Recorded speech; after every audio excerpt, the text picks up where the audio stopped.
নমস্কার বন্ধুরা, ঘরোয়া রান্না সবাইকে স্বাগত। আজ আমি আপনাদের সাথে দুর্দান্ত স্বাদের এই ল্যাংচার রেসিপি শেয়ার করব। এটা ঘরে থাকা মাত্র কয়েকটি উপকরণ দিয়ে কিন্তু তৈরি হয়ে যাবে। তাহলে দেখে নেওয়া যাক রেসিপি। কড়াইতে দিয়ে দেব দুধ। এখানে আমি 1 বাটি দুধ নিয়েছি। দেব সুজি।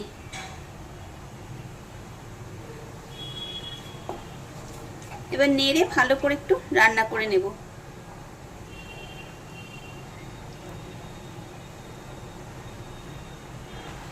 একটু পরে এই যে সুজিটা এরকম ঘন হয়ে যাচ্ছে, আবারও একটু এরকম নেড়ে নেব। সুজিটা আমার এই যে রান্না হয়েই গেছে, একা একাই কড়াই থেকে উঠে আসছে, মানে এটা ঠিকঠাক হয়ে গেছে মন্ডটা মিষ্টিটা বানানোর জন্য। এটাকে এবার একটা অন্য বাটিতে নামিয়ে নেব, নিয়ে ঠান্ডা করে নেব আগে। এবার মিষ্টির রস তৈরি করার জন্য কড়াইতে দিলাম 1 কাপ চিনি। ওই কাপেরই 1.5 কাপ জল দেব।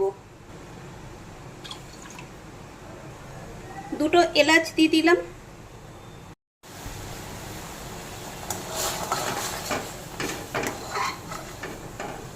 নেড়ে নিলাম। চিনির রসটা যে তৈরি হয়ে গেছে, সুজিটা ঠান্ডা হয়ে গেছে, এবার এটা মেখে নেব। এর মধ্যে দিয়ে দিলাম এলাচ ফাটিয়ে তার ভেতরের বীজটা। 4টে মতন এলাচ আমি ফাটিয়ে নিয়েছিলাম। দেব বেকিং পাউডার আর দেব 1/2 চামচ মতন ঘি। এই সব দিয়ে এবার ভালো করে সুজিটা মেখে নেব।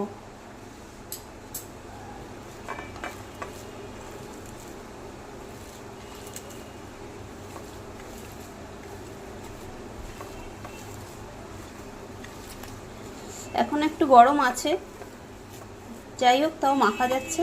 এবার ভালো করে আগে মেখে নিতে হবে। এতে 1 চামচ ময়দা দিয়ে দিলাম। আবারও ভালো করে মেখে নেব। এবার এর থেকে কিছুটা করে এরকম নিয়ে হাত দিয়ে আমি শেপ করে নিচ্ছি। এই লম্বাভাবে করে এই যে শেপ দিয়ে নিচ্ছি। একটু ঘি লাগিয়ে নিয়েছিলাম হাতে। এভাবে করে সবগুলো আগে তৈরি করে আরেকটা বানিয়ে দেখিয়ে দিচ্ছি।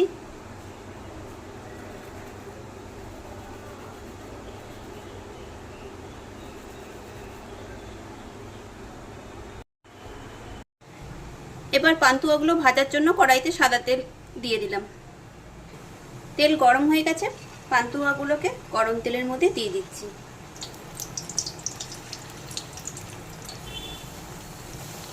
পান্তুয়াগুলোকে আস্তে করে একটু উল্টে দেব।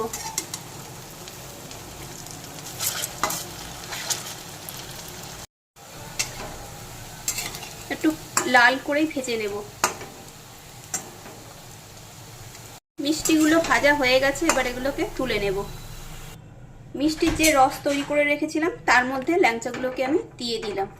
এবার এটাকে কিছুক্ষণ ফুটিয়ে নেব।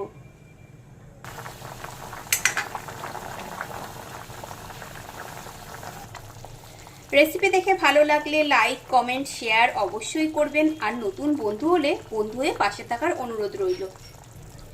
এবার গ্যাসের ফ্লেম অফ করে কিছুক্ষণ রেখে দেব। মিষ্টিগুলো ঠান্ডা হবে, তারপর আবার সার্ভ করে দেখাবো।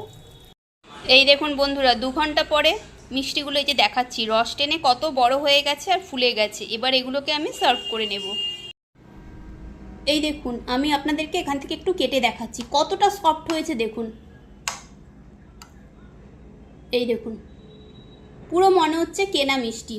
আপনারা এভাবে অবশ্যই বাড়িতে ট্রাই করবেন। আশা করছি আপনাদের ভালো লাগবে। খুব শীঘ্রই দেখা হবে নতুন কোনো ভিডিওতে। সবাই ভালো থাকবেন, সুস্থ থাকবেন।